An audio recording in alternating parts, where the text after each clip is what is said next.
నీటి విషయంలో సుప్రీంకోర్టు ఏం చేయబోతుంది? ఇప్పుడు అందరి దృష్టి కూడా సుప్రీంకోర్టు మీదే ఉంది. ఎందుకంటే ఇప్పటిదాకా కూడా ఎన్టీఏ చేసిన తప్పిదాల వల్ల 23 లక్షల మంది విద్యార్థుల భౌతవ్యమే చాలా దారుణంగా మారింది, అగమ్య గోచరంగా మారింది. ఏం చేయాలో తెలియని పరిస్థితిలో ఉంది. మరి ఈ లీకేజీల వల్ల విద్యార్థులు చాలా తీవ్రమైన ఆందోళనలో ఉన్నారు.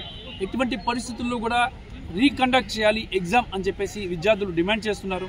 మరోవైపు ఈ నీటికి సంబంధించి సుప్రీంకోర్టులో 26 పిటిషన్లు దాఖలయ్యాయి. మరి ఈ 26 పిటిషన్లకు సంబంధించి కూడా ఒకే వేదిక మీద ఒకే చోట వీటన్నిటికీ విచారణ జరుగుతుంది. Justice DY Chandrachud, chief justice of India బెంచ్లో ఈరోజు విచారణ జరిగింది. మరి విచారణ జరిగిన తర్వాత జడ్జి సీజే కూడా చాలా అంశాలను కూడా ఆయన లేవనెత్తారు, అనుమానాలు లేవనెత్తారు. మరి వాటికి సంబంధించి అసలు ఏం జరిగింది, సీజే ఏం అడిగారు, మరి నీటికి సంబంధించి ఏం జరగబోతుంది ఇంకా అనేది చాలా కీలకమైన అంశం. దీంతో ఈ అంశంపై మనతో మాట్లాడేందుకు సుప్రీంకోర్టు అడ్వకేట్ బాలాజీ గారు ఉన్నారు. బాలాజీ గారు, ఈరోజు ఏం జరిగింది సుప్రీంకోర్టులో నీటికి సంబంధించి? ముఖ్యంగా chief justice of India justice DY Chandrachud ఏ అబ్జెక్షన్స్, ఏ డౌట్స్ రైజ్ చేశారో చెప్పండి. దాదాపు 23 లక్షల పైచిలుకు మంది ఎవరైతే రాశారో నీట్ సంబంధించిన అభ్యర్థులు పేపర్ లీక్ ఒకే సెంటర్ నుండి లీక్ అయింది అనేది కూడా అది ఆరిజిన్ ఆఫ్ ది పాయింట్ వచ్చి పాట్నా అంటున్నారు. పాట్నాలో ఒక కోచింగ్ ఇన్స్టిట్యూట్ అనే ఒక భావన అయితే ప్రాసిక్యూషన్ చెప్పింది. కానీ ఇప్పటి వరకు సిబిఐకి సంబంధించిన దానికి డేటా అనాలిసిస్ కానీ ఎలాంటి రిపోర్టు పెట్టలేదు. ఇప్పుడు వరకు ఎంతవరకు సేకరించారో మెయిన్ కార్యక్రమం ఏదైతే ఉందో టెలిగ్రామ్ ఆ ఛానల్ని ఎవరు రన్ చేశారు, అది ప్రైవేటా పబ్లికా, ఎంతమంది ఆ ఛానల్ని యాక్సెస్ చేశారనే దానికి సంబంధించిన ఆ టెలిగ్రామ్ సంబంధించిన గ్రూపులో ఉన్న మెంబర్స్ గురించి కానీ ఎక్కడ డిస్క్లోజ్ చేయలే. దాదాపు 1 లక్ష మంది యాక్సెస్ చేశారు అనేది మాత్రమే చెప్పారు. కానీ ఎవరు వాళ్ళు అనేది చీఫ్ జస్టిస్ అడగగా దానికి సంబంధించిన ఆన్సర్ వచ్చి ఆ 1 లక్ష మంది ఎవరో ఐడెంటిఫై చేయడానికి చాలా సేపు టైం పడుతుంది సార్, దానికి సంబంధించిన ఇన్ఫర్మేషన్ లేదు అనేది ఇంకోటి.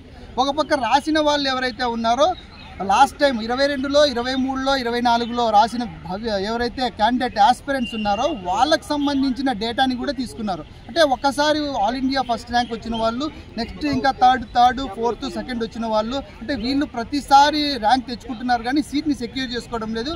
కొంతమంది దాదాపు 69 మంది దాకా పైచిలకు ఫస్ట్ ర్యాంక్ వచ్చిందంటారు. ఒకే సెంటర్ నుండి 6 ర్యాంకులు వచ్చినాయి అంటున్నారు. ఎక్కడ లీక్ అయింది అనేది చూస్తే the origin of the digital point వచ్చి టెలిగ్రామ్ నుండి పాట్నా ఒక హబ్ అయింది. అంటే డిజిటల్ కోచింగ్ సెంటర్కి హబ్ పాట్నా. ఆ పాట్నాలో లీక్ అయింది. అంటే దాదాపు పాట్నాలో చదివిన పిల్లలు మాత్రమే యాక్సెస్ చేశారా, దేశవ్యాప్తంగా ఉన్న పిల్లలు యాక్సెస్ చేశారా? అంటే టెలిగ్రామ్ ఛానల్ని నడుపుతున్న వాళ్ళు ఎవరు అనేది ఐడెంటిఫై చేయలేదు ఇప్పటివరకు. ఎఫ్ఐఆర్లు మాత్రం బీహార్లో 6 ఎఫ్ఐఆర్లు కట్టారన్నారు. కానీ ఎవరు అనేది ఇప్పటివరకు ఫైండ్ అవుట్ చేయలేదు. దానికి సంబంధించిన సిబిఐ రిపోర్ట్ కూడా ఇవ్వలేదు. అంటే మెయిన్ కోచింగ్ ఇన్స్టిట్యూట్లు ఒక ఆస్పిరెంట్స్ ఎవరైతే ఉన్నారో దాంట్లో కోచింగ్ తీసుకుంటున్నారో క్యాన్సిల్ చేయాలంటున్నారు. కానీ డివై చంద్రచూడ్ గారు దాదాపు 23 లక్షల పైచిలకు వ్యక్తులు ఎవరైతే రాశారో వాళ్ళ భవిష్యత్తు అగర్య గోచరం అవుతుంది. మళ్ళీ ఇంకోసారి టెస్ట్ రాయాలంటే it's take a lot of time. దాదాపు 4000 సెంటర్స్ పైన ఉన్నాయని చెప్పారు. దాంతోపాటు 14 సిటీస్లో కండక్ట్ చేశారు, 140 సిటీస్లో కండక్ట్ చేశారన్నారు. దీనికి ఫైనల్ గా సొల్యూషన్ అనేది ఏదైనా దొరుకుతుందంట? అంటే గురువారం వాయిదా వేశారు. మరి ఇప్పుడు ఆల్రెడీ ఎన్టీఏ కూడా 2 రోజులు టైం అడిగింది మొత్తం అంతా డీటెయిల్స్ అన్ని ఇవ్వడానికి.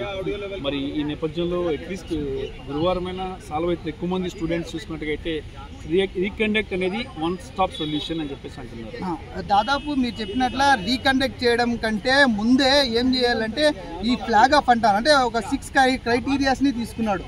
అంటే డివై చంద్రచూడ్ గారు 6 క్రైటీరియాస్ ఏవైతే ఎవరు యాక్సెస్ చేశారు, ఎంతమంది ఉన్నారు, ఎంతమంది బెనిఫిట్ పొందారు, ఇవన్నీ డిజిటల్గా మనము తీసుకోవచ్చు ఎక్కడ పొందారని. కానీ the origin of the paper ఎక్కడ ప్రింటింగ్ ప్రెస్లో లీక్ అయింది అనేది చెప్పడం లేదు ఇప్పటివరకు.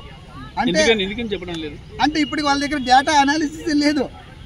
సైబర్ క్రైమ్లో ముందుకు తీసుకెళ్తున్నాం అంటున్నాం కానీ డేటా అనాలిసిస్ అని ఇప్పటివరకు లేదు. ఇంకోటి, దీన్ని ఏమనుకోవాలా, నిర్లక్ష్యం అనుకోవాలా, లేదంటే దీన్ని కప్పిపుచ్చుతున్నారు ఈ అంశాన్ని అనుకోవాలా? అంటే ఇది ఒక లాజికల్గా పోతే సార్, డేటా మనం సైబర్ సెక్యూరిటీలో ఎంత వీక్